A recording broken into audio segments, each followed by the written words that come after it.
Hello guys and welcome back to my channel. तो इस video में बेसिकली हम share capital issue of share capital की theory के बारे में बात करेंगे। तो शुरू करते हैं।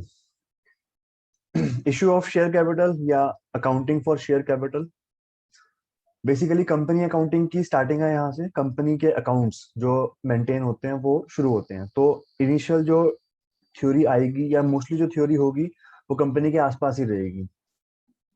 फर्स्ट है हमारे कंपनी की डेफिनेशन। तो कंपनी क्या होती है? कंपनी की ये वाली जो डेफिनेशन है ये वाली ही याद करना, बाकी बेशक मत याद करना, ये वाली याद करना, क्योंकि इस वाली डेफिनेशन में कंपनी के सारे कैरेक्टरिस्टिक्स एक साथ आ जाते हैं। तो फर्स्ट है, a company is an artificial person created by law having a separate legal entity, perpetual succession and a common seal. तो a company is an artificial person created by law, having a separate legal entity with a perpetual succession and a common seal। ये definition है, ये definition याद करनी है। इससे क्या होगा? Characteristics of a company, company is an artificial person, company has a separate legal entity, company perpetual succession पे काम करती है, कंपनी की कॉमन सील होती है, कंपनी के शेयर्स ट्रांसफरेबल होते हैं, और कंपनी के जो ओनर्स होते हैं जिनको हम शेयर होल्डर्स भी कहते हैं उनकी लाइबिलिटी लिमिटेड होती है। तो फर्स्ट सेकंड थर्ड फोर्थ जो चार फर्स्ट कैरेक्टरिस्टिक्स हैं, फर्स्ट फोर कैरेक्टरिस्टिक्स हैं, वो कंपनी के डेफिनेशन से ही आते हैं। तो अगर सारे याद नहीं भी होते हैं, वैसे ट्रांसफरेबल शेयर्स और लिमिटेड लाइबिलिटीज वाला जो पॉइंट है वो हमने 11th क्लास की बिजनेस स्टडीज में भी पढ़ा था, तो याद होने में कोई दिक्कत नहीं होनी चाहिए। तो company is an artificial person. Company एक पर्सन होती है। अब 11th क्लास अगर याद हो, बेसिक अकाउंटिंग, उसमें ट्रेडिशनल अप्रोच में तीन टाइप के अकाउंट्स होते थे, real account, personal account and nominal account.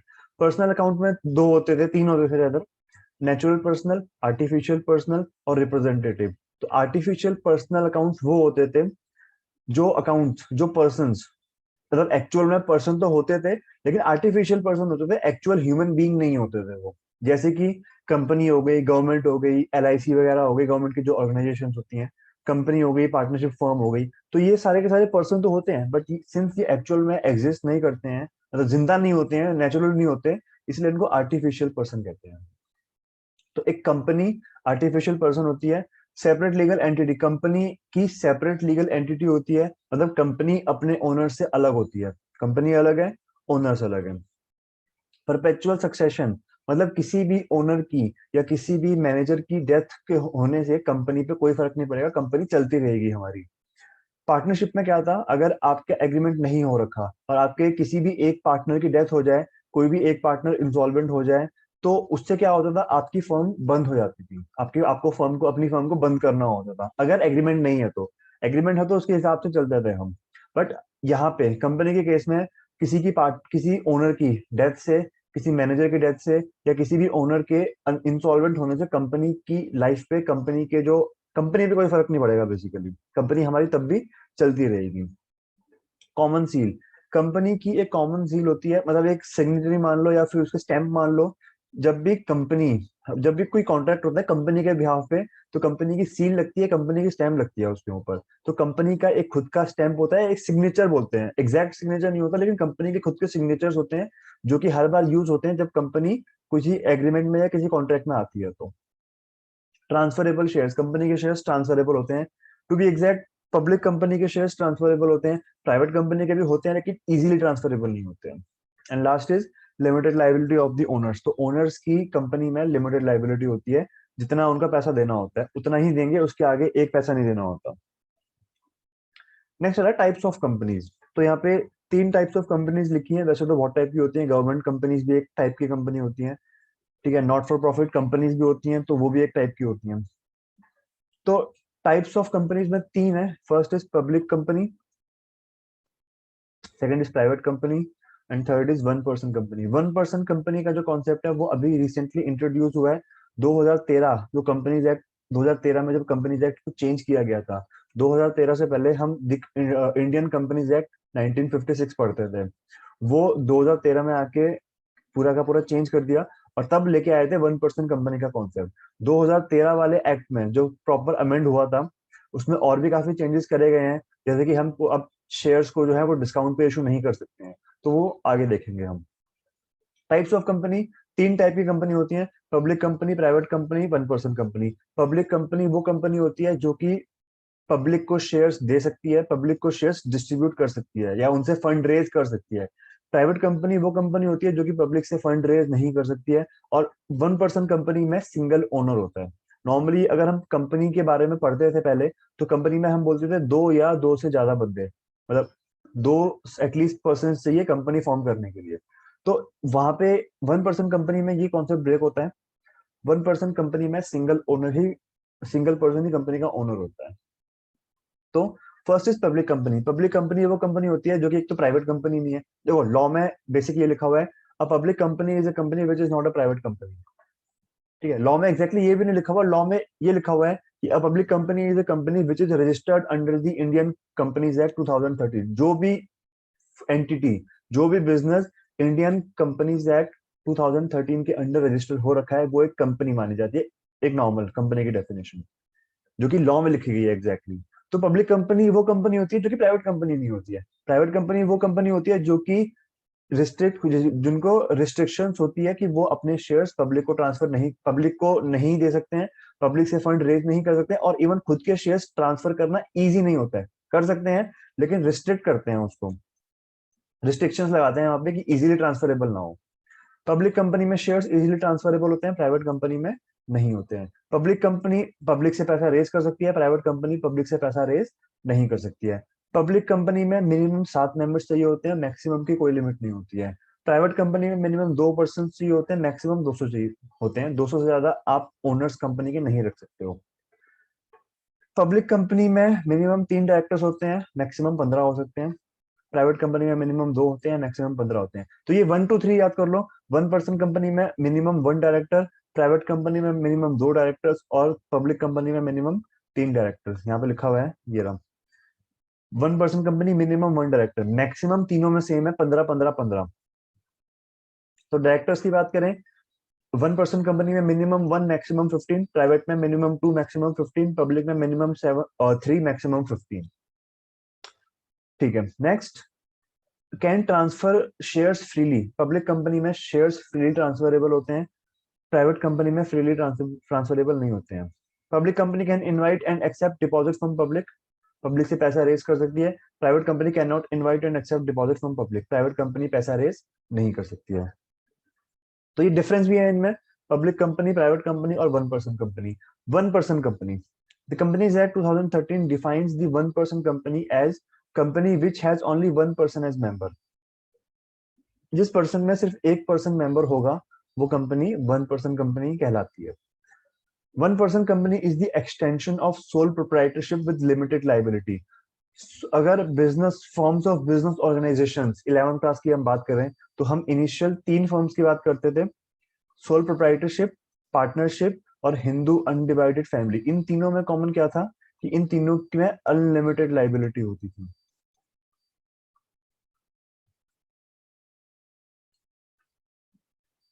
तो 1% कंपनी का कॉन्सेप्ट क्या है कि it's like a sole proprietorship, क्योंकि यहाँ पे सोल प्रोप्राइटरशिप में सिंगल पर्सन ओनर होता था। को कॉन्सेप्ट वही है, विद लिमिटेड लाइबिलिटी। एक एक्स्ट्रा पॉइंट उसमें डाल दिया कि अनलिमिटेड नहीं होगी, लिमिटेड होगी। तो 1% कंपनी का कॉन्सेप्ट एक्सटेंशन है सोल प्रोप्राइटरशिप का, बट फर्क क्या है, वहां पे क्या था, अनलिमिटेड लाइबिलिटी, यहाँ पे लिमिटेड लाइबिलिटी है। डायरेक्टर्स की बात हमने कर ली थी, मिनिमम 1 मैक्सिमम 15। और cannot do business of non banking financial investments and investments in securities. ये टाइप के बिजनेस हम नहीं, ये फर्म्स नहीं कर सकती हैं। कौन कौन से? नॉन बैंकिंग फाइनेंशियल इन्वेस्टर्स, वो बिजनेसेस या वो कंपनीज जो बैंकिंग नहीं होती है लेकिन फाइनेंशियल इन्वेस्टमेंट्स में डील करती है। नॉर्मली बैंक्स करते हैं इसमें, बट ये नॉन बैंकिंग कंपनीज होती हैं। एंड इन्वेस्टमेंट्स इन सिक्योरिटीज, कोई भी सिक्योरिटीज शेयर्स वाला काम आप नहीं कर सकते हो अगर आप 1% कंपनी खोल रहे हो तो। चैरिटी वाले काम भी नहीं कर सकते इसमें, ये भी आता है। तो ये थे types of companies, 3 types of companies हैं, पब्लिक, प्राइवेट और 1% कंपनी। नेक्स्ट आता है इनकॉर्पोरेशन ऑफ अ कंपनी। ये वाला कॉन्सेप्ट भी 11th क्लास में कवर हो चुका है, यहाँ पे फटाफट कर लेंगे। फर्स्ट इज प्रमोशन, जब कंपनी के प्रमोटर्स जो होते हैं, जो कंपनी जिनके माइंड में कंपनी फॉर्म करने का आइडिया आता है, वो कंपनी को प्रमोट करते हैं। सेकंड होता है इनकॉर्पोरेशन और रजिस्ट्रेशन ऑफ अ कंपनी। उसके बाद एक बार जब प्रमोशन वाला काम कवर खत्म हो जाता है, तो जो प्रमोटर्स होते हैं वो कंपनी को रजिस्टर कराते हैं, रजिस्ट्रार ऑफ अ कंपनी के पास कुछ डॉक्यूमेंट्स लगते हैं, वो डॉक्यूमेंट्स बुक में पढ़ लेना। वो डॉक्यूमेंट्स लगा के जो रजिस्ट्रार है वो कंपनी को इनकॉर्पोरेशन का सर्टिफिकेट दे देता है। कोई भी प्राइवेट कंपनी जो होती है वो यहाँ पर आके फॉर्म हो जाती है कि इनकॉर्पोरेशन का सर्टिफिकेट मिल गया, कंपनी बन गई, अब काम शुरू कर देंगे। अगर आपको पब्लिक कंपनी फॉर्म करनी है तो आपको आगे के 2 स्टेप्स भी करने पड़ेंगे। थर्ड स्टेप क्या है? Capital subscription. अब थर्ड स्टेप में पब्लिक कंपनी, क्योंकि थर्ड और फोर्थ स्टेप सिर्फ पब्लिक कंपनी के लिए होते हैं। कैपिटल सब्सक्रिप्शन का मतलब क्या होता है? अब थर्ड स्टेप में आके जो पब्लिक कंपनी है वो पब्लिक को शेयर्स इशू करती है, अलॉट करती है, इशू करती है बेसिकली। और वो जो इशू होता है वो इनकॉर्पोरेशन के 180 डेज के अंदर अंदर हो जाना चाहिए। जैसे ही सेकंड स्टेप कंप्लीट हो गया, सेकंड स्टेप के कंप्लीट होते ही 180 डेज के अंदर अंदर कंपनी जो है वो कैपिटल सब्सक्रिप्शन के लिए क्या प्रोसेस स्टार्ट कर दे at least. And last is commencement of business. एक बार कैपिटल सब्सक्रिप्शन वाला काम खत्म हो गया, इसके अंदर भी 1-2 पॉइंट्स आते हैं, जैसे कि मिनिमम सब्सक्रिप्शन हो गया, कि आपको एटलीस्ट जितने भी आप शेयर इशू कर रहे हो, एटलीस्ट 90% शेयर्स आपके लोगों ने अप्लाई किए हो, लोगों ने डिमांड की हो, लोगों ने मांगे हो। 90% से कम होता है तो कंपनी फिर पब्लिक से पैसा रेज नहीं कर सकती है, और 15 डेज के अंदर अंदर पैसे वापस करने होते हैं। मान लो कि हमने एक कंपनी है, उसने 1 अप्रैल 18 को पब्लिक को शेयर्स अलॉट करने का मतलब एक प्रोस्पेक्टस इशू किया कि हम पब्लिक को इतने शेयर्स देने के लिए रेडी हैं। मान लो 10,000 शेयर्स देने को रेडी हैं। 10,000 शेयर्स का 90% कितना होगा? 9,000 शेयर्स। तो 1 महीने का टाइम दिया, 1 मई 2018, इस तारीख तक 9,000 shares, at least 9,000 shares public subscribe कर ले। तो 1 मई 2018 को मान लो 9,500, या चलो सारे के सारे शेयर्स मान लेते हैं कि 10 के 10,000 शेयर्स लोगों ने मांग लिए। अगर नहीं मांगे, इन केस अगर मिनिमम सब्सक्रिप्शन नहीं मिलता है, मान लो 10,000 की जगह 6,000 लोगों ने ही शेयर्स मांगे, 6,000 शेयर्स ही अप्लाई किए लोगों ने, तो क्या होता है?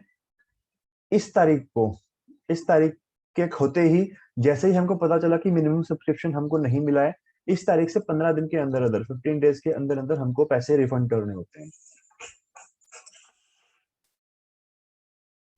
ये हो गया, तो ये हो गया थर्ड स्टेप, कैपिटल सब्सक्रिप्शन। और फोर्थ स्टेप आता है कमेंसमेंट ऑफ बिजनेस। जैसे ही थर्ड स्टेप कंप्लीट होगा तो बिजनेस हमारा कमेंस हो जाता है। अब पब्लिक कंपनी इस स्टेप के बाद अपना बिजनेस स्टार्ट कर सकती है। यहाँ पे भी कुछ डॉक्यूमेंटेशन होते हैं, डायरेक्टर्स वगैरह के सिग्नेचर वगैरह होते हैं, उसके बाद वो खत्म हो जाता है। तो ये था इनकॉर्पोरेशन ऑफ अ कंपनी। ज्यादा डिटेल में जानने के लिए 11th क्लास में पढ़ा ही होगा। याद नहीं है तो 11th क्लास की बुक खोल के फटाफट देख सकते हो एक बार। अगर नहीं तो अगेन ऑनलाइन कंटेंट काफी मिल जाएगा इसके बारे में, या बुक से देख लो। टी एस अग्रवाल के अंदर काफी इसके अंदर डिटेल में होना चाहिए। नेक्स्ट आता है types of shares. 11th class में अगेन बिजनेस स्टडीज में हमने देखा था 2 टाइप के शेयर्स थे।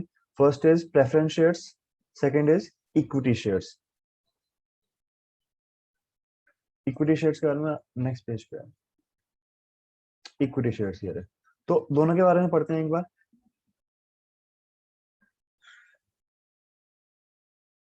प्रेफरेंस शेयर्स वो शेयर्स होते हैं जिनके पास 2 प्रेफरेंशियल राइट्स होते हैं।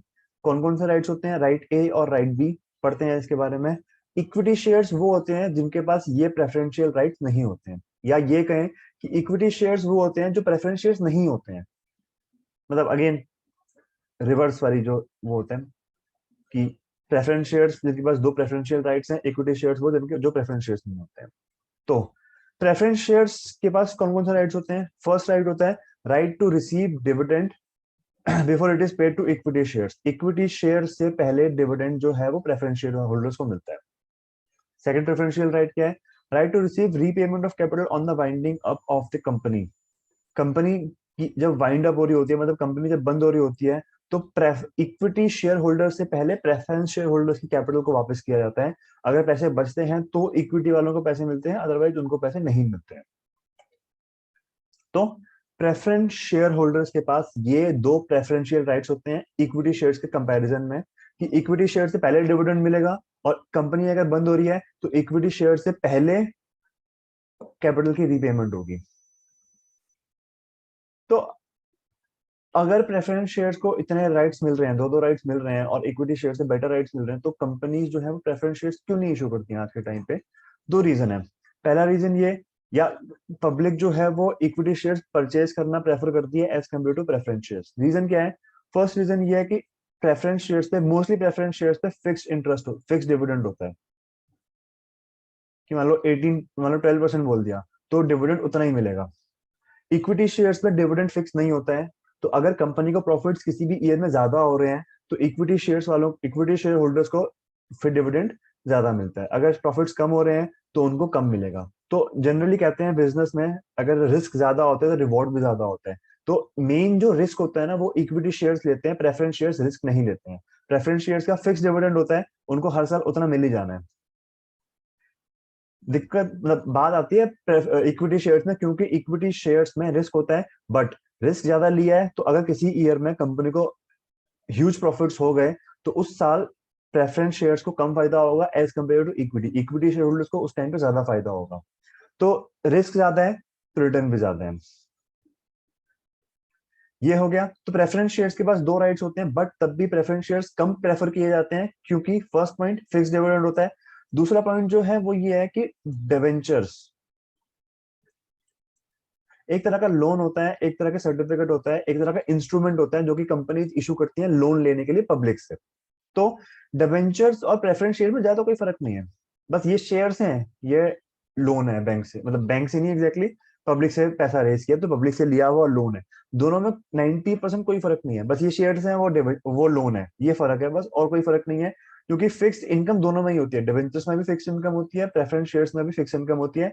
बल्कि डिवेंचर्स जब हम इशू करते हैं तो कंपनी की ओनरशिप हम नहीं बेच रहे होते। प्रेफरेंस शेयर्स में टेक्निकली हम कंपनी की ओनरशिप बेच रहे होते हैं, क्योंकि शेयर होल्डर जो होते हैं वो कंपनी के ओनर्स होते हैं। और प्रेफरेंस शेयर्स ध्यान रखना कंपनी के सेकंड ओनर्स होते हैं, फर्स्ट ओनर्स हमेशा इक्विटी शेयर्स होते हैं। Equity shares first owner, preference shares second owner.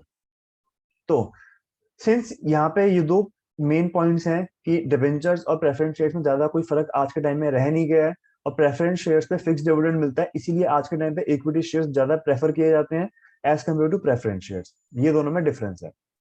Equity shares हमारे फर्स्ट ओनर्स होते हैं, प्रेफरेंस शेयर्स हमारे सेकंड ओनर्स होते हैं कंपनी के। नीचे के one types of preference shares, A B combined है, सी डी कंबाइंड है, ई एफ कंबाइंड है, और जी एच कंबाइंड है। तो ए है क्यूमुलेटिव प्रेफरेंस शेयर्स, बी है non cumulative preference shares. Cumulative preference shares वो प्रेफरेंस शेयर्स होते हैं जिनके पास ये राइट होता है कि पिछले ईयर्स के, मान लो पिछले 2-3 साल से कंपनी ने डिविडेंड डिक्लेयर नहीं किया है, डिविडेंड पे नहीं किया है। रीजन कोई भी हो सकता है कि कंपनी को लॉसेस हो रहे थे या कोई भी रीजन था। तो अगर कंपनी ने पिछले 2-3 सालों में डिविडेंड डिक्लेयर नहीं किया है, तो क्यूमुलेटिव प्रेफरेंस शेयर होल्डर्स के पास ये राइट होता है कि वो इक्विटी शेयर्स की पेमेंट से पहले वो एरियर का अमाउंट रिसीव करें।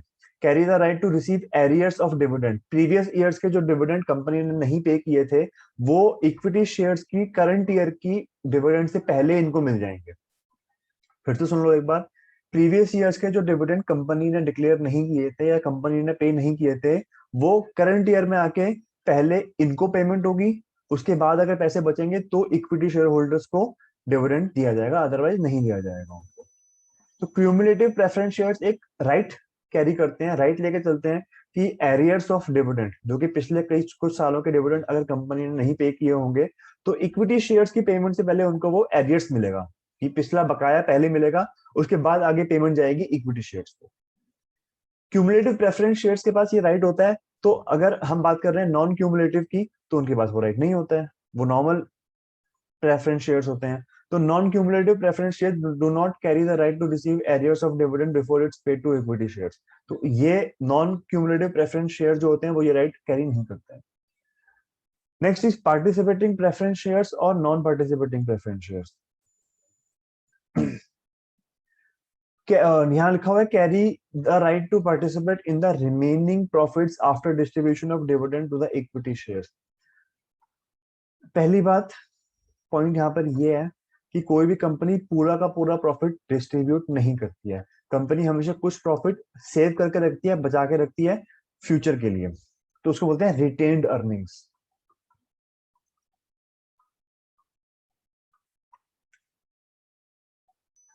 कई बार क्या होता है, किसी ईयर में प्रॉफिट्स कम हो गए या किसी ईयर में प्रॉफिट की जगह लॉस हो गया, तो कंपनी क्या करती है, अपने रिजर्व्स या जो पैसे उन्होंने सेव करके रखे होते हैं, उन पैसों में से डिविडेंड डिक्लेयर कर देती है। अगर कंपनी इस प्रैक्टिस में है कि वो डिविडेंड हर साल डिक्लेयर कर रही है, तो वो करंट ईयर में आके भी डिक्लेयर कर देगी, ऑल्दो लॉसेस हो रहे हैं बट कर देगी, या इवन प्रॉफिट्स काफी कम है तो भी कर देगी, अपने पिछले प्रॉफिट्स यूज करते हुए उनको यूज करेगी। तो पार्टिसिपेटिंग प्रेफरेंस शेयर्स वो प्रेफरेंस शेयर्स होते हैं जिनके पास ये राइट होता है कि वो जो बचा हुआ प्रॉफिट्स था, बचा हुआ प्रॉफिट्स है, उसमें पार्टिसिपेट कर सके, उसको आपस में बांटने में हेल्प कर सके, या उसको अपने आप को की तरफ डाइवर्ट करवा सके। तो participating preference shares carries the right to participate in the remaining profits. Remaining profits कौन से होते हैं? देखो, पहला हमारा जो होता है, हम प्रेफरेंस शेयर्स को पे करते हैं डिविडेंड, उसके बाद हम पे करते हैं इक्विटी शेयर्स को, उसके बाद रिटेन्ड अर्निंग्स या पैसे जो बच गए। तो ये जो रिटेन्ड अर्निंग्स हैं, इस पे भी पार्टिसिपेटिंग प्रेफरेंस शेयर्स अपना क्लेम कर सकते हैं कि हमारे डिविडेंड पिछले कुछ सालों में डिक्लेयर नहीं हुआ था, या पिछले साल डिक्लेयर नहीं हुआ था, या करंट ईयर डिक्लेयर नहीं हुआ है, तो इस रिटेन्ड अर्निंग में से वो डिविडेंड डिक्लेयर किया जाए। तो वो उनको जो क्या होता है, जो बचे हुए प्रॉफिट्स होते हैं, कौन से? Remaining profits after distribution of dividend to the equity shares. Equity shares को डिविडेंड देने के बाद जो बचा हुआ पैसा है, बचा हुआ प्रॉफिट जो है, उसमें वो अपना राइट क्लेम कर सकते हैं, उसमें वो पार्टिसिपेट कर सकते हैं, पार्टिसिपेटिंग प्रेफरेंस शेयर्स। तो नॉन पार्टिसिपेटिंग नहीं कर सकते होंगे। नॉन पार्टिसिपेटिंग प्रेफरेंस शेयर्स वो प्रेफरेंस शेयर्स होते हैं जो कि रिमेनिंग या जो शेयर्स प्रॉफिट जो बच गए, रिटेन्ड अर्निंग जो है, उसमें अपना पार्टिसिपेट कर सकें, वो पार्टिसिपेट नहीं कर सकते हैं। ई आ रहा है कन्वर्टेबल प्रेफरेंस शेयर्स, एफ आ रहा है non convertible preference shares. Convertible preference shares वो प्रेफरेंस शेयर्स होते हैं जिनके पास ये ऑप्शन होता है कि एक पर्टिकुलर टाइम पीरियड के बाद वो अपने प्रेफरेंस शेयर्स को इक्विटी में कन्वर्ट करवा सके। ऑप्शन होता है, करवाना चाहते हैं तो करवा सकते हैं, अदरवाइज मना कर दो, प्रेफरेंस शेयर चल रहा है चलते रहने दो। तो इनके पास मान लो कि preference shares, again preference shares को हम एक स्पेसिफिक टाइम पीरियड के लिए इशू करते हैं, कि 5 साल के लिए इशू कर दिया, 10 साल के लिए इशू कर दिया। तो मान लो कि 5 ईयर्स वाला प्रेफरेंस शेयर्स है, प्रेफरेंस शेयर है, इनको हमने एक ऑप्शन दिया कि आज से 3 साल बाद आपके पास ये ऑप्शन होगा कि आप अपने प्रेफरेंस शेयर्स को इक्विटी शेयर में कन्वर्ट करवा सको। आपकी मर्जी होगी, करवाना है तो करवा लो, नहीं करवाना तो 2 साल का जो बचा हुआ टाइम है उसमें हम आपको डिविडेंड देते रहेंगे। तो सॉरी, ये नीचे वाला है। तो कन्वर्टेबल प्रेफरेंस शेयर्स वो प्रेफरेंस शेयर्स होते हैं जिनके पास ये राइट होता है कि वो एक पर्टिकुलर टाइम पीरियड के बाद, वो टाइम पीरियड कंपनी डिसाइड करती है। हो सकता है कि स्टार्टिंग से ही ऑप्शन मिल जाए, वैसे ऐसा होता नहीं है, टाइम पीरियड मिलता है कि 3 साल 4 साल के बाद आप उसको कन्वर्ट कराने का आपको ऑप्शन मिल जाता है। तो कन्वर्टेबल प्रेफरेंस शेयर्स जिनके पास ऑप्शन हो कि वो फ्यूचर में अपने शेयर को कन्वर्ट करवा सकते हैं, प्रेफरेंस शेयर से इक्विटी में। एफ है non convertible preference share, again जिनके पास वो राइट नहीं होता है, जो अभी हमने बात करी कन्वर्ट करवाने वाली जो थ्योरी है, उसका राइट एफ वालों के पास नहीं होता है। एफ वाला क्या है? Non convertible preference shares. आगे आता है जी, रिडीमेबल प्रेफरेंस शेयर्स, और एच आता है ई रिडीमेबल प्रेफरेंस शेयर्स। रिडीमेबल का मतलब होता है कि वो प्रेफरेंस शेयर्स जिनको हम एक पर्टिकुलर टाइम पीरियड के बाद रिडीम कर देते हैं, पैसे वापस कर देते हैं। फॉर एग्जाम्पल, अगर हमने डिवेंचर्स, सॉरी, अगर हमने शेयर्स इशू किए हैं 10 सालों के लिए, प्रेफरेंस शेयर्स इशू किए हैं 10 सालों के लिए, या मान लो 15 सालों के लिए, तो 10 साल के बाद जो भी प्रिंसिपल अमाउंट हमने रिसीव किया होगा वो हमको पे करना होगा, या अगर 15 साल की डेट है तो 15 साल के बाद हमको पे करना होगा। तो रिडीमेबल प्रेफरेंस शेयर्स वो प्रेफरेंस शेयर्स होते हैं जो कि एक पर्टिकुलर टाइम के बाद रिडीम हो जाते हैं, उनकी पेमेंट हमको करनी पड़ती है प्रिंसिपल अमाउंट की। और इरिडीमेबल प्रेफरेंस शेयर्स वो होते हैं जिनको हम रिडीम नहीं कर सकते हैं, जिनको अगर ओनर चाहे तो ट्रांसफर कर सकता है, लेकिन रिडीम नहीं हो सकते हैं ये शेयर्स। तो ये थे हमारे number types of shares, types of preference shares. अब बात करते हैं इक्विटी शेयर्स। इक्विटी शेयर्स की सिंपल सी डेफिनेशन है, equity shares are those shares which are not preference shares. वो शेयर्स जो प्रेफरेंस शेयर्स नहीं है, वो हमारे इक्विटी शेयर्स होंगे। तो इक्विटी शेयर्स वो शेयर्स होते हैं जो कि प्रेफरेंस नहीं होते हैं। इक्विटी शेयर होल्डर्स जो होते हैं वो कंपनी के रियल ओनर्स होते हैं, या फर्स्ट ओनर कह सकते हैं, और इनके पास राइट होता है कि ये वोटिंग कर सकें। वोटिंग राइट मतलब कंपनी के शेयर्स या कंपनी के शेयर होल्डर्स कंपनी के ओनर होते हैं या मालिक होते हैं। जब भी कंपनी कोई बड़ा फैसला लेने जाती है तो अपने शेयर होल्डर या अपने ओनर से परमिशन लेती है। बिना परमिशन के कोई भी कंपनी कोई भी काम नहीं कर सकती है। तो ओनर्स हैं तो वोटिंग राइट्स है, कंपनी की मीटिंग होती है जिनको हम बोलते हैं annual general meeting, AGM short में कहते हैं। उस मीटिंग में कंपनी के शेयर होल्डर्स आते हैं, कंपनी वहां पे अपनी फाइनेंशियल स्टेटमेंट्स या इसको बोलते हैं एनुअल रिपोर्ट वो डिस्प्ले करती है। और उसके बाद कंपनी को अगर कोई फैसले लेने हो, कोई डिसीजन लेने हो, तो कंपनी से वोटिंग करवाती है। तो वोटिंग का राइट सिर्फ और सिर्फ इक्विटी शेयर होल्डर्स के पास होता है, प्रेफरेंस शेयर्स के पास ये राइट नहीं होता है, ध्यान रखना। होता है बट अगेन वहां पे बट आता है। बट का मतलब क्या है कि कंपनी अगर चाहे तो दे सकती है, ना चाहे तो नहीं दे सकती है, मर्जी है कंपनी की। और अगर होता भी है तो भी इतना वाइबल नहीं होता है, इतना इंपॉर्टेंट नहीं होता जितना इक्विटी शेयर होल्डर्स का इंपॉर्टेंट होता है। प्रेफरेंस शेयर्स का कम इंपॉर्टेंट होता है कंपेरेटिवली। तो इक्विटी शेयर्स रियल ओनर्स होते हैं, सारा का सारा रिस्क इक्विटी शेयर्स उठाते हैं। जैसे कि हमने स्टार्टिंग में बात करी थी कि यहाँ पे डिविडेंड की परसेंटेज फिक्स नहीं होती है। किसी भी साल में अगर कंपनी ने प्रॉफिट्स कम कमाए हैं तो इक्विटी शेयर होल्डर्स को डिविडेंड कम मिलेगा। पॉइंट यहाँ पे ये है कि देखो, एक चीज होती है डिविडेंड डिक्लेयर करना, बट इक्विटी शेयर होल्डर्स के लिए प्रॉब्लम ये भी होती है कि कंपनी के पास ऑप्शन होता है कि वो डिविडेंड डिक्लेयर करना चाहती है कि नहीं करना चाहती है। अगर कंपनी बोल दे कि नहीं हमको डिविडेंड डिक्लेयर नहीं करना है, बहुत सी कंपनियां डिविडेंड डिक्लेयर नहीं करती हैं। तो इक्विटी शेयर होल्डर्स में ये भी एक वो है कि डिविडेंड मिलता भी है, कई बार नहीं मिलता है। कंपनी की मर्जी है, किसी ईयर में प्रॉफिट अच्छे हो गए तो डिविडेंड डिक्लेयर कर दिया, प्रॉफिट नहीं हुए तो फिर नहीं डिक्लेयर किया। प्रेफरेंस शेयर्स का फिक्स रेट ऑफ डिविडेंड है तो वो तो हर साल उनको पे होता रहेगा। तो इक्विटी शेयर्स रियल ओनर्स होते हैं, वो उनको राइट होता है कंपनी में वोट करने का। सबसे ज्यादा रिस्क वही लेते हैं। तो बिजनेस स्टडीज में हमने पढ़ा था, अगर कोई भी ओनर ज्यादा रिस्क लेगा या कोई भी बिजनेस रिस्क लेगा तो रिस्क का रिवॉर्ड क्या होता है? रिटर्न्स, इनकम या प्रॉफिट्स उसका रिवॉर्ड होता है। नेक्स्ट आ रही है important terms. First is minimum subscription. ये अभी हमने ऊपर ही देखा था, जब company first time capital subscribe करती है पब्लिक से तो मिनिमम सब्सक्रिप्शन रिसीव होना चाहिए। मिनिमम सब्सक्रिप्शन इज बेसिकली जितने भी शेयर्स आपने पब्लिक को दिए हैं अप्लाई करने के लिए, उसका 90% शेयर्स अप्लाई हो जाने चाहिए। ठीक है, 90% of the issue. It is the minimum amount that must be subscribed by the public before the allotment of the shares are made within 30 days from the date of issue of prospectus. Prospectus issue करने के 30 दिन के अंदर अंदर 90% of the shares apply हो जाने चाहिए। अगर नहीं हो पाए तो आपको पब्लिक का पैसा वापस करना पड़ेगा 15 दिन के अंदर अंदर। ठीक है, ये 1 मंथ वाले कॉन्सेप्ट हमने पीछे देख ही लिया था वैसे। ये रहा कि 1 अप्रैल 2018 को कंपनी ने 10,000 शेयर्स पब्लिक को देने का प्रॉमिस किया कि आप अप्लाई करो, हम आपको शेयर्स देंगे। 1 महीने बाद 1 मई 2018 को पब्लिक ने सिर्फ 6,000 शेयर्स मांगे और बाकी शेयर्स मांगे ही नहीं। सिंस 6,000 जो शेयर्स थे वो टोटल जो हमने शेयर्स पब्लिक को देने का प्रॉमिस किया था उसका सिर्फ 60% थे, 90% नहीं थे। तो यहाँ पे जो इशू है ये कैंसिल हो जाएगा और कंपनी को पब्लिक को 15 दिन के अंदर अंदर पैसे वापस करने होंगे। If not the company has to return the money within 15 days from the closure of the issue. 1 April को कंपनी ने पब्लिक को शेयर्स देने का प्रॉमिस किया। 1 मई को अगर मिनिमम सब्सक्रिप्शन नहीं हुआ, नहीं रिसीव हुआ, तो 15 जून तक पैसे वापस हो जाने चाहिए। 1 महीने का टाइम मिलेगा शेयर्स रिसीव करने का और 15 दिन के अंदर अंदर पेमेंट हो जानी चाहिए अगर मिनिमम सब्सक्रिप्शन रिसीव आपका नहीं होता है। अब हम इतनी देर से शेयर कैपिटल या कैपिटल की बात कर रहे हैं। अब ये शेयर या कैपिटल होता क्या है? हमने दो शेयर्स की बात करी थी, टाइप्स ऑफ शेयर्स में, इक्विटी शेयर्स और प्रेफरेंस शेयर। तो ये शेयर होता क्या है? ये शेयर होता क्या है बेसिकली अगर जानना है तो इससे पिछली वीडियो जो कि इशू ऑफ शेयर्स का इंट्रोडक्शन है प्रैक्टिकल पार्ट का, वहां पे आप देख सकते हो। बेसिकली इन शॉर्ट समझ लेते हैं कि कंपनी की जो टोटल कैपिटल होती है उस पूरी कैपिटल को हम छोटे छोटे पार्ट्स में डिवाइड करते हैं और हर एक सिंगल पार्ट को हम शेयर कहते हैं।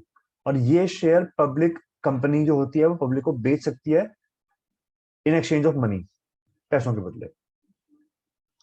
तो शेयर कैपिटल या शेयर क्या होता है? कंपनी की कैपिटल का एक पार्ट होता है शेयर बस, और वो पार्ट कंपनी बेच सकती है, कंपनी की मर्जी है।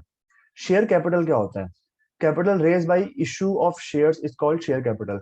शेयर्स इशू करके जो पैसा कंपनी रेज करती है या कैपिटल जो कंपनी रेज करती है उसको बोलते हैं शेयर कैपिटल। अब जो शेयर कैपिटल है वो डिफाइन किया गया है, या उसको कंपनी जो डालती है वो डालती है मेमोरेंडम ऑफ एसोसिएशन। अगर 11th क्लास में पढ़ा हो तो मेमोरेंडम ऑफ एसोसिएशन कंपनी बनाती है, हर एक कंपनी के लिए मैंडेटरी होता है।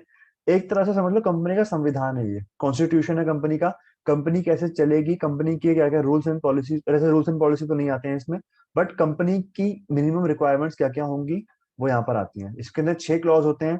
नेम क्लॉज हो गया, रजिस्टर्ड ऑफिस क्लॉज हो गया, कैपिटल क्लॉज हो गया, लाइबिलिटी क्लॉज हो गया। ठीक है, तो 6 क्लॉज होते हैं इसके अंदर, जिसमें से हमारे लिए कंसर्न कौन सा है, कैपिटल क्लॉज। इस क्लॉज के अंदर कंपनी की टोटल कैपिटल डिफाइंड होती है कि कंपनी की कैपिटल कितनी होगी, पर शेयर की वैल्यू कितनी होगी, और कितने किस बेसिस पे या किस किस तरीके से हम पब्लिक से शेयर्स रेज कर सकते हैं। तो कैपिटल क्लॉज के अंदर कंपनी के different types of shares mention होते हैं, मतलब डिफरेंट टाइप्स नहीं होते, बेसिकली कौन कौन से शेयर्स का नेचर क्या है बेसिकली। तो जैसे कि हमारा फर्स्ट है authorise share capital. Authorise share capital वो शेयर कैपिटल होता है जो कंपनी अपने पूरे लाइफ टाइम में पब्लिक को दे सकती है। अगर यहाँ पे हमने लिख दिया 1 lakh shares authorise share capital में, तो कंपनी अपने पूरे लाइफ टाइम में सिर्फ और सिर्फ पब्लिक को 1 लाख शेयर्स ही इशू कर सकती है। उससे ज्यादा शेयर्स पब्लिक कंपनी पब्लिक को इशू नहीं कर सकती है। It is also known as, या it's also called nominal capital या रजिस्टर्ड कैपिटल। दूसरे नाम भी याद कर लेना, सिर्फ ऑथराइज ही यूज नहीं होगा हर जगह। It is also called as nominal or registered capital.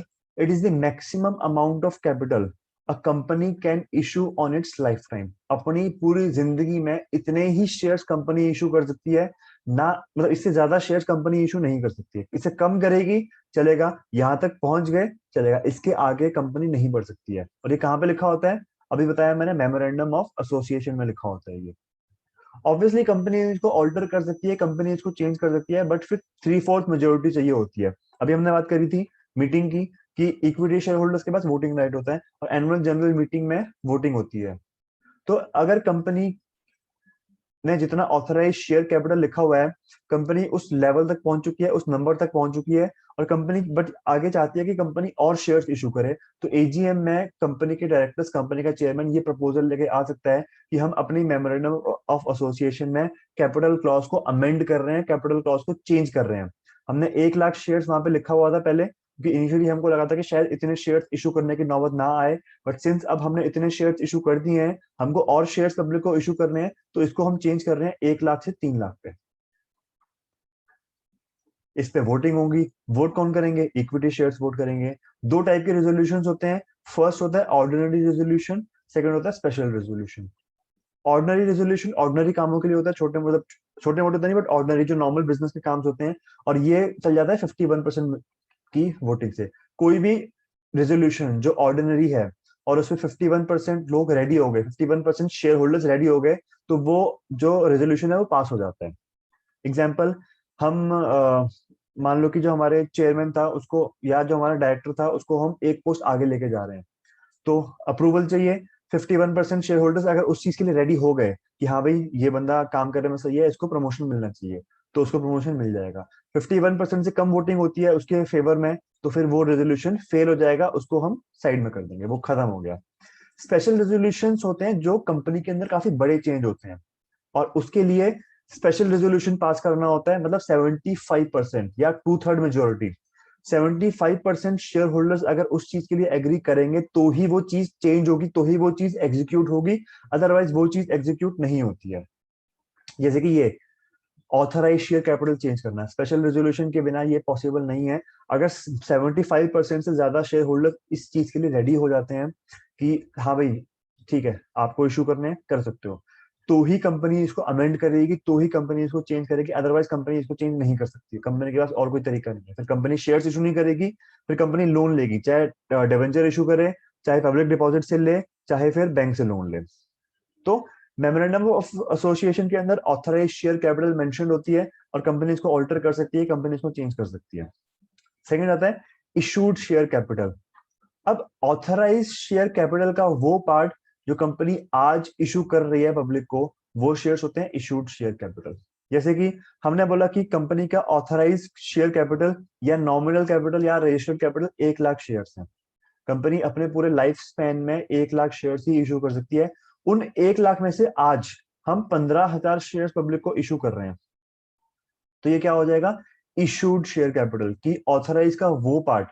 ये 15,000 शेयर ऑथराइज का ही पार्ट है, इसका ही पार्ट है, इसका ही पार्ट है। 15,000 शेयर इशू करने के बाद कंपनी अब कितने 85,000 शेयर इशू कर सकती है पूरे लाइफ टाइम में, क्योंकि 1 लाख में से 15,000 इशू कर दिए तो बच गए 85,000।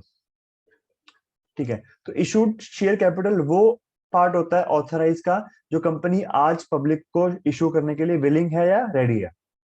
It is a part of authorise share capital which is offered to public for subscription, जो हम आज पब्लिक को ऑफर कर रहे हैं सब्सक्रिप्शन के लिए। It can not exceed the authorise share capital, ध्यान रखना, authorise share capital is our ceiling limit, मतलब इसके आगे हम नहीं जा सकते हैं, इसके अंदर अंदर रहेंगे, इसके बराबर पहुंच जाएंगे, इसके ऊपर हम नहीं जा सकते हैं। तो इशूड शेयर कैपिटल ऑथराइज का वो पार्ट होगा जो आज कंपनी इशू कर रही है पब्लिक को। Over subscription of shares, under subscription of shares. हमने पब्लिक को 15,000 शेयर्स इशू करने के लिए इशू किए हैं पब्लिक को शेयर्स। पब्लिक को बोला कि आप शेयर्स अप्लाई करो, हमसे हमारे शेयर्स परचेज करो।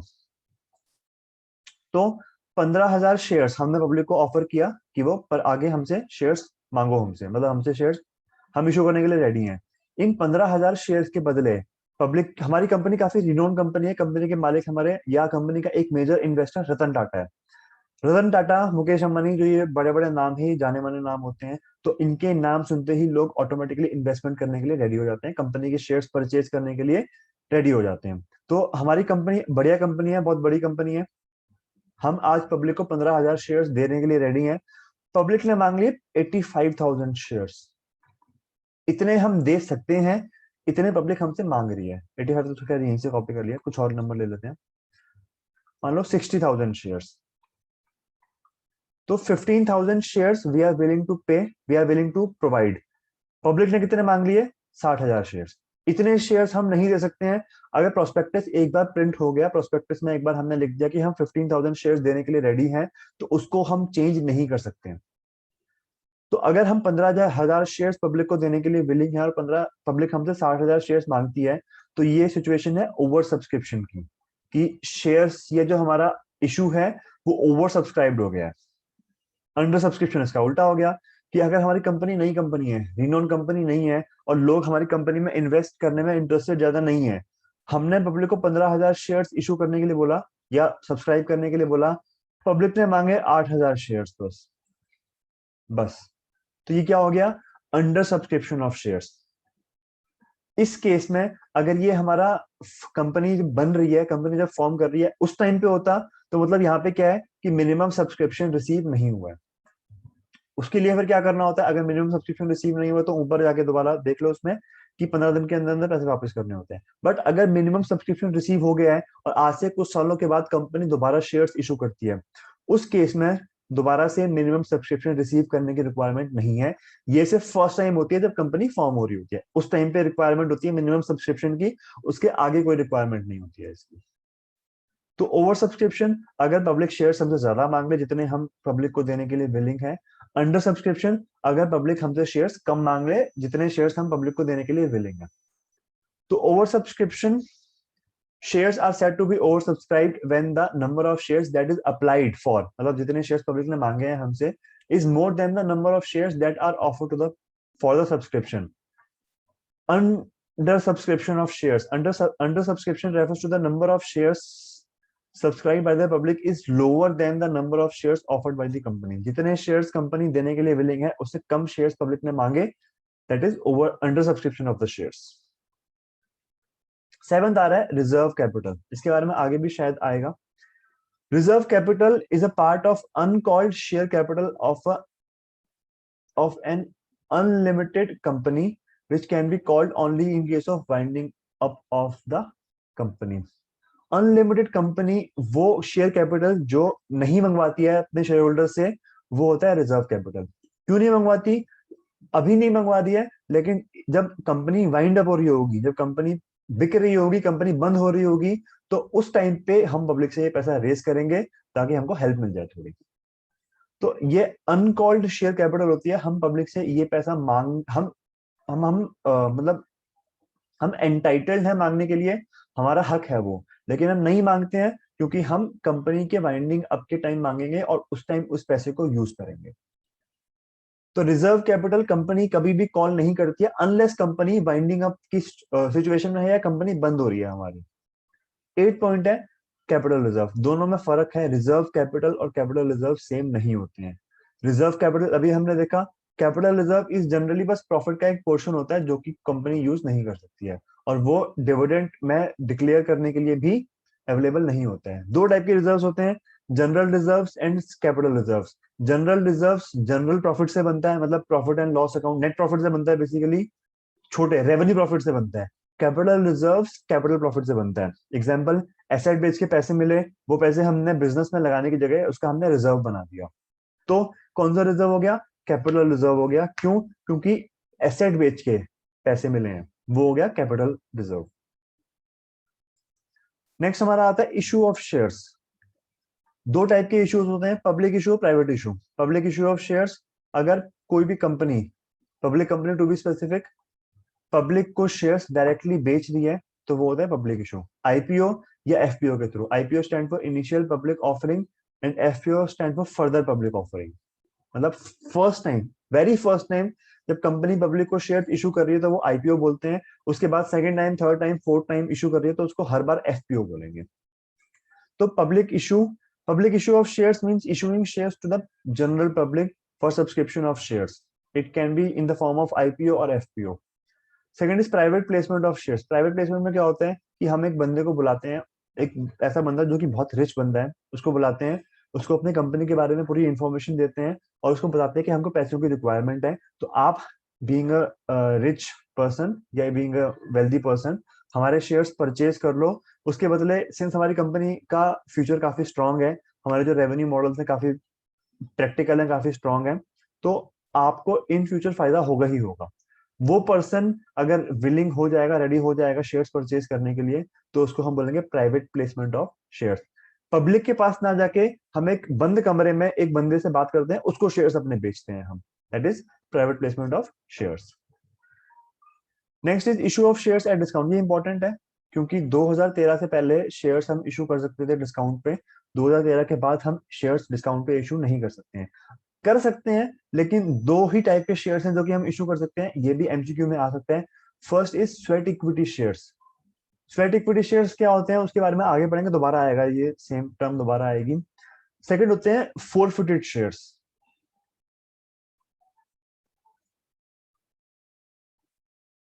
फोरफीट करने का मतलब होता है कैंसिल करना, मतलब वो शेयर्स जो हमने कैंसिल कर दिए हैं।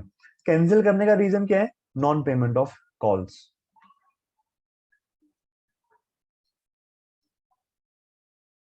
तो एप्लीकेशन अलॉटमेंट फाइनल कॉल, मैंने अपने शेयर होल्डर से अलॉटमेंट मांगी, मैंने पब्लिक को 10,000 शेयर्स अलॉट कर रखे हैं, मैंने अलॉटमेंट में पब्लिक से पैसा मांगा, 10,000 में से सिर्फ 9,000 शेयर होल्डर्स ने पैसा पे किया, 1,000 शेयर्स पे मुझे पैसा रिसीव नहीं हुआ।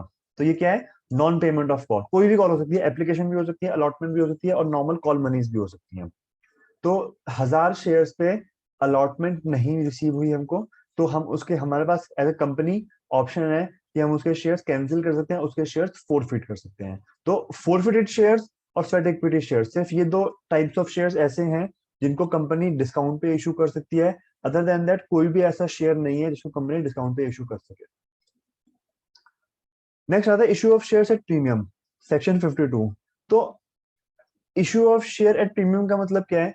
शेयर्स की नॉर्मली दो टाइप की वैल्यूज होती हैं। फर्स्ट इज फेस वैल्यू, मतलब कितने रुपए का शेयर जो था हमारी बुक्स में रिकॉर्ड हो रखा है, मान लो 100 रुपए का रिकॉर्ड हो रखा है, या 10 रुपए का एग्जांपल लेते हैं, कि शेयर की फेस वैल्यू जो इनिशियली फर्स्ट टाइम जब कंपनी ने शेयर्स आपस में अपने लोगों को, आपस में अपने शेयर होल्डर्स को बांटे होंगे, तो एक शेयर की वैल्यू उन लोगों ने 10 रुपए डिसाइड करी होगी, तो 10 रुपए का एक शेयर उसकी फेस वैल्यू होती है। इशू प्राइस का मतलब क्या है? सेकंड हमारा टर्म आता है issue price. First is face value, second is issue price. Issue price का मतलब ये होता है कि हालांकि शेयर है तो 10 रुपए का, लेकिन हम कितने रुपए में उसको इशू करने को रेडी हैं। मान लो हम 30 रुपए पे इशू कर रहे हैं उसको, तो 10 रुपए का शेयर अगर हम 30 रुपए पे इशू कर रहे हैं तो 20 रुपए एक्स्ट्रा है। ये 20 रुपए क्या है? सिक्योरिटीज प्रीमियम, प्रीमियम का मतलब होता है एक्स्ट्रा अमाउंट रिसीव करना। तो यहाँ पे 10 रुपए के बदले हम 30 रुपए रिसीव कर रहे हैं, तो 20 रुपए हम एक्स्ट्रा रिसीव कर रहे हैं, वो 20 रुपए क्या हो जाएगा, हमारा सिक्योरिटीज प्रीमियम हो जाएगा हमारा। तो सिक्योरिटीज प्रीमियम का अमाउंट हम ऐसे ही फ्रीली कहीं पे भी यूज नहीं कर सकते हैं कि पैसे आ गए अब हमारे यहाँ जैसे मर्जी यूज करें। नहीं, सामने 6 पॉइंट लिखे हुए हैं, फर्स्ट सेकंड सॉरी 5 पॉइंट लिखे हुए हैं, फर्स्ट सेकंड थर्ड फोर्थ और फिफ्थ। सिर्फ इन पांचों जगहों पे हम सिक्योरिटीज प्रीमियम का अमाउंट यूज कर सकते हैं, उसके अलावा इसको हम कहीं पे भी यूज नहीं कर सकते हैं। First is money received as premium is transferred to securities premium account. ये भी इंपॉर्टेंट है कि सिक्योरिटीज प्रीमियम अकाउंट में ट्रांसफर होता है। पहले ये नाम शेयर प्रीमियम था, अब ये नाम हो गया सिक्योरिटीज प्रीमियम। तो जो भी receive as a premium receive हुआ है उसको हम ट्रांसफर करते हैं सिक्योरिटीज प्रीमियम रिजर्व के अमाउंट में, और इन फॉलोइंग जगहों पे ये अमाउंट जो सिक्योरिटीज प्रीमियम का अमाउंट होता है उसको यूटिलाइज कर सकते हैं। First is issue of fully paid up bonus shares to the share holders.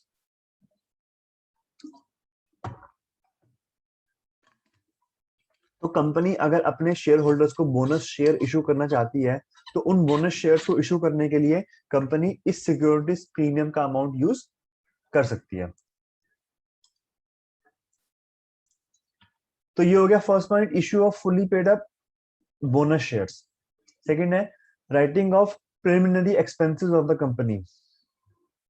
तो कंपनी के प्रिलिमिनरी एक्सपेंसेस मतलब कंपनी के वो एक्सपेंसेस जो कंपनी के फॉर्म होने से पहले कंपनी के प्रमोटर्स ने किए थे, वो एक्सपेंस होते हैं प्रिलिमिनरी एक्सपेंसेस। तो वो एक्सपेंस राइट ऑफ करने के लिए हम सिक्योरिटीज प्रीमियम रिजर्व का अकाउंट या अमाउंट यूज कर सकते हैं। Third is writing of the expense of और द कमीशन पेड और discount allowed on any issue of securities और debentures to the company.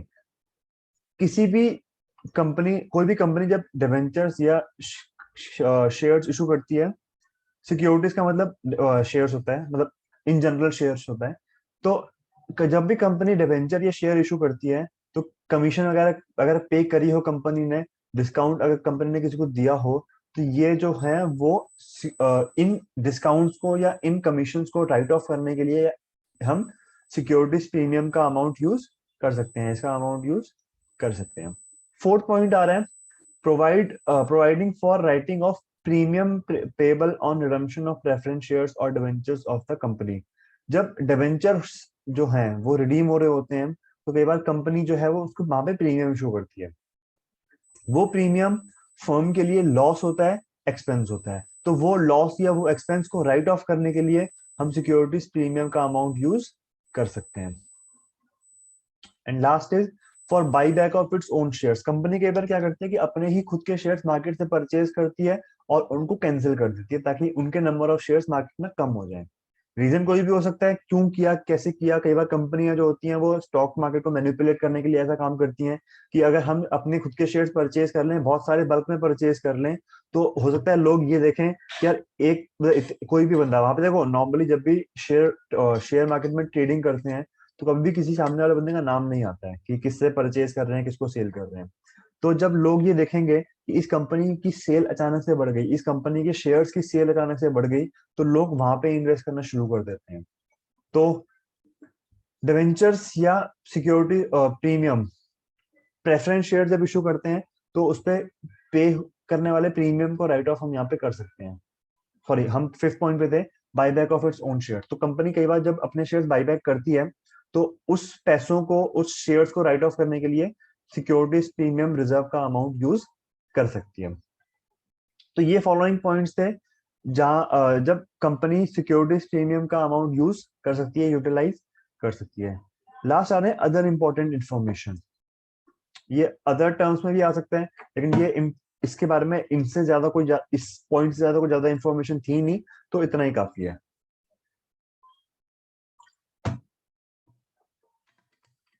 First point हमारा क्या क्या कह रहा है, लास्ट पिछली वाली वीडियो में हमने देखा था कि जब भी कंपनी शेयर इशू करती है, तो मोस्ट ऑफ द टाइम वो इंस्टॉलमेंट्स में इशू करती है। Application, allotment, first call and second call, second and final call. First point यहाँ पे क्या कह रहा है, application money can never be less than 5% of the face value and 25% of the issue price of the share.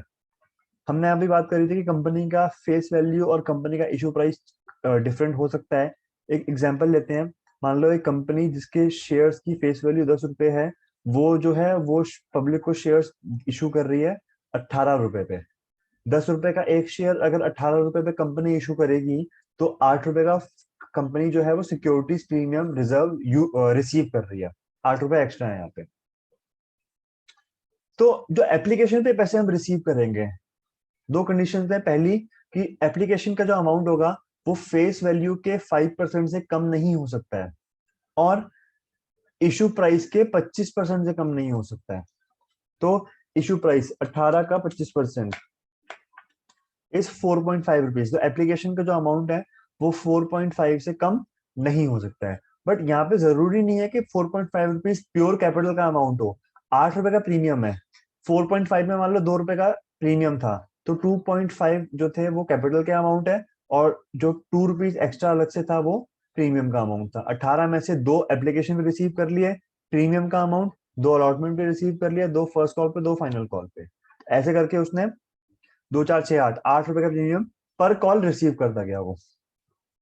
तो application money का जो amount है वो 5% ऑफ द फेस वैल्यू और 25% ऑफ द इशू प्राइस से कम नहीं हो सकता है।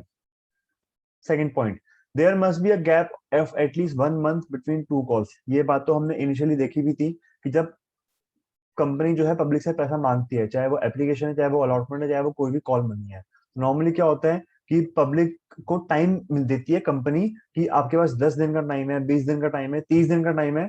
इस टाइम पीरियड के अंदर अंदर आप एप्लीकेशन फॉर्म फिल कर दो, उसके बाद एप्लीकेशन क्लोज हो जाएंगी। तो दो कॉल्स के बीच में, चाहे हम बात करें अलॉटमेंट एंड फर्स्ट कॉल, इन दोनों कॉल्स के बीच में एटलीस्ट 1 महीने का गैप होना चाहिए। ये इंपॉर्टेंट है। Fourth point is calls amount can not exceed 25% of the face value. ये जो फर्स्ट कॉल और सेकंड कॉल है, ये 25% ऑफ द फेस वैल्यू, मतलब 8 रुपए, 10 रुपए का 25% मतलब 2.5। ये जो कॉल्स हैं वो 2.5 से ज्यादा की नहीं हो सकती हैं। अगर 2.5 से ज्यादा की हैं तो मतलब नहीं कर सकती कंपनी ऐसा। ऑफ मोर देन 2.5% ऑफ, ये है कॉल मनीज। तो कंपनी जब कॉल्स करती है तो उस कॉल्स का अमाउंट फेस वैल्यू के 25% से कम नहीं होना चाहिए। Fifth point, section 54 of the companies act. Although sections याद करने की रिक्वायरमेंट नहीं है, बट मैं अगर बताऊं तो कुछ बेसिक सेक्शंस तो याद कर ही सकते हो। जैसे कि सिक्योरिटीज प्रीमियम रिजर्व का जो सेक्शन था वो था 52 of the Indian companies act 2013। और यहाँ पे हम बात करें स्वेट इक्विटी शेयर्स की, तो स्वेट इक्विटी शेयर्स का सेक्शन कौन सा है? 54 ऑफ द कंपनीज एक्ट 2013, ये है। स्वेट इक्विटी शेयर्स क्या होते हैं? देखो कई बार क्या होता है कि बिजनेस एक ऐसे डायलेमा में फंस जाता है कि आगे क्या करना है, कैसे करना है, नहीं समझ आ रहा होता। मान लो कि एक फैक्ट्री है, ये एक फैक्ट्री है, इसके अंदर 5 मशीन लगनी है, 1 2 3 4 और 5। अब 5 मशीन लगने से क्या हो रहा है कि अंदर जाने का रास्ता ब्लॉक हो रहा है, बहुत छोटा सा रास्ता है, और एक टाइम पे ज्यादा लोग कमरे के अंदर नहीं हो सकते। ये एक रूम है, एक बिल्डिंग समझ लो इसको। तो एक टाइम पे 4 या 5 लोगों से ज्यादा उस रूम के अंदर कोई भी पर्सन नहीं हो सकता है, क्योंकि बहुत छोटा एरिया है, प्लस जगह भी नहीं है इतना। तो हमने क्या किया, हमको समझ नहीं आ रहा कि हम कैसे इस पूरे रूम को सेटअप करें। तो हमने क्या बोला, अपने एम्प्लॉयज को बोला कि देखो इस रूम को और कोई एक ऐसा सॉल्यूशन लेकर आओ कि हमारे पास स्पेस भी हो जाए और सारा का सारा काम आसानी से हो जाए, सारा का सारा रूम एडजस्ट हो जाए। उसमें से एक एम्प्लॉय ऐसा था जो कि परफेक्ट सॉल्यूशन लेकर आया, जो भी इसको सॉल्यूशन था। अभी इतना डीप में नहीं जाते, जो भी सॉल्यूशन था जैसे भी करके स्पेस बन जाता, एक एम्प्लॉय उस फॉर्मूले तक आ गया। उस फॉर्मूले को यूज करते हुए, उस चीज को यूज करते हुए कंपनी ने उस एक ही रूम में 5 मशीन फिट भी कर ली और आने जाने का रास्ता भी बचा लिया। कंपनी बदले में इसको क्या पे करेगी? इसको शेयर्स पे करेगी कि हम आपको पैसे नहीं देंगे, लेकिन आपको हम अपनी कंपनी के शेयर्स दे सकते हैं। तो ए ने कंपनी के शेयर्स रिसीव किए, उनको बोलते हैं स्वेट इक्विटी शेयर्स। स्वेट का मतलब क्या होता है? पसीना। तो यहाँ पे कहने का मतलब है कि अगर आप कोई ऐसा काम करते हो जिससे आपका खून और पसीना बहता है, कहते हैं ना खून पसीने की कमाई है मेरी, तो खून पसीना अगर आप यूटिलाइज करते हो बिजनेस के काम के लिए, तो और आपको कंपनी शेयर्स देती है उस काम के बदले, तो उसको बोलते हैं sweat equity shares. 6th point, interest on calls in arrears will be charged at 10% per annum and on calls in advance at 12%। तो कंपनी के पास जब कंपनी कॉल्स करती है और किसी भी स्पेसिफिक कॉल पे कोई एक स्पेसिफिक पर्सन या मल्टीपल पर्सन पेमेंट नहीं करते हैं, मान लो कंपनी ने फर्स्ट कॉल मांगी, तो फर्स्ट कॉल के ड्यू की एंट्री पास करेंगे, फिर फर्स्ट कॉल की रिसीव की एंट्री पास करेंगे। तो यहाँ पे क्वेश्चन क्या कह रहा है कि कॉल्स इन एरियर्स, तो फर्स्ट कॉल पे हमने 10,000 शेयर्स पे पैसे मांगा, एक्चुअल में 2,000 या 1,000 शेयर से पैसा रिसीव नहीं हुआ है। तो 1,000 जो शेयर्स थे वो क्या है? कॉल्स इन एरियर्स हैं, कि हमने उनसे कॉल करी, उन्होंने पे नहीं करी। तो कॉल्स इन एरियर्स पे कंपनी 10% का इंटरेस्ट चार्ज करती है। जो भी पर्सन है, जो भी शेयर होल्डर है, उससे वो कॉल का अमाउंट भी रिसीव होगा करेगी कंपनी, और 10% इंटरेस्ट भी रिसीव करेगी, पर एनम लगा हुआ है आगे। और कॉल्स इन एडवांस पे कंपनी 12% का इंटरेस्ट देती है। कॉल्स इन एडवांस क्या होता है कि कोई भी पर्सन ने एप्लीकेशन या अलॉटमेंट पे आते ही अपनी फर्स्ट कॉल और सेकंड कॉल की जो पेमेंट थी वो अलॉटमेंट पे ही कर दी। ये होता है कॉल्स इन एडवांस। तो कॉल्स इन एडवांस बिजनेस उस पर नॉर्मली इंटरेस्ट देता है। कॉल्स इन एरियर्स पे नॉर्मली इंटरेस्ट कंपनी चार्ज करती है। तो कॉल्स इन एरियर्स पे इंटरेस्ट है 10% का, और कॉल्स इन एडवांस पे इंटरेस्ट है 12% का। कॉल्स इन एरियर्स पे इंटरेस्ट हम रिसीव करते हैं, कॉल्स इन एडवांस में इंटरेस्ट हम पे करते हैं कंपनी को, ये जो भी पर्सन है उसको पे करते हैं। 7 पॉइंट, रिजर्व कैपिटल। अभी हमने पहले ऊपर पढ़ा था कि रिजर्व कैपिटल वो शेयर होता है, वो अमाउंट होता है जो कि कंपनी डिस्ट्रीब्यूट भी नहीं करती है, और उसका काम कंपनी की वाइंडिंग अप पे काम आता है, और उसको रिकॉर्ड भी नहीं करते हम। तो 7 पॉइंट कह रहे हैं, reserve capital is a portion of share capital that is reserved by the company and will be utilised only on the happening of winding of the business.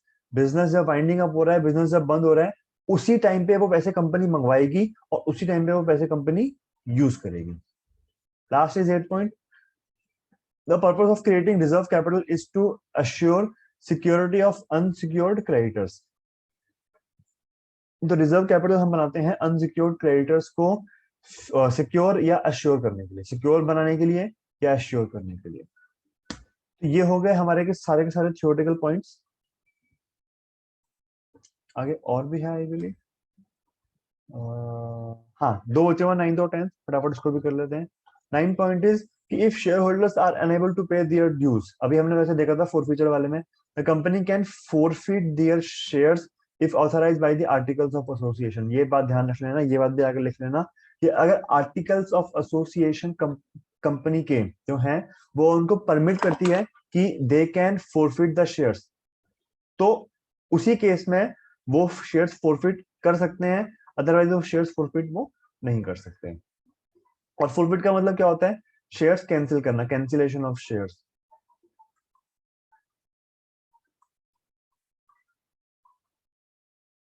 ये हो गया।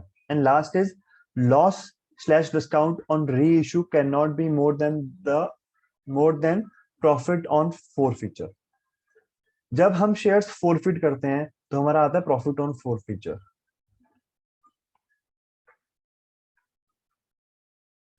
जब हम शेयर उन्हीं फोरफिटेड शेयर्स को, जो हमने शेयर्स कैंसिल किए थे, उन्हीं कैंसिल शेयर को जब हम दोबारा री इशू करते हैं, दोबारा इशू करते हैं, री इशू तो गलत वर्ड हो गया, दोबारा इशू करते हैं, तो उसको बोलते हैं री इशू। री इशू पे हमको इन जनरल कई बार लॉस भी हो जाता है, मतलब हम जो पब्लिक है उसको डिस्काउंट दे देते हैं कि 10 रुपए का एक शेयर था, 10 पे ही इशू किया था, अब क्या हो रहा है, 10 रुपए का एक शेयर है, हम 8 रुपए मांग रहे हैं पर शेयर। इससे क्या होगा, पब्लिक के लिए आसानी होगी कि शेयर का प्राइस थोड़ा नीचे आया। दूसरी चीज क्या होगी कि हम एज ए बिजनेस हमने यहाँ पे ही काफी तगड़ा प्रॉफिट अर्न कर लिया होगा। प्रॉफिट ऑन फोरफीचर कैसे निकलता है और उसका मतलब क्या होता है वो हम बाद में देखेंगे। तो लॉस या डिस्काउंट जब भी होता है, जब भी कंपनी शेयर्स री इशू करती है, उस पर लॉस होगा या डिस्काउंट होगा, वो लॉस या डिस्काउंट का अमाउंट फोरफीचर के प्रॉफिट से ज्यादा नहीं होना चाहिए, डिस्काउंट का अमाउंट। तो ये था हमारा लास्ट पॉइंट, और इस लास्ट पॉइंट के साथ हमारा थियोरेटिकल एस्पेक्ट खत्म होता है। तो इस वीडियो में फिलहाल इतना ही। अगर प्रैक्टिकल देखने हैं तो पिछली वीडियो देख सकते हो, बाकी हम नेक्स्ट क्लास में या नेक्स्ट वीडियोस में करेंगे।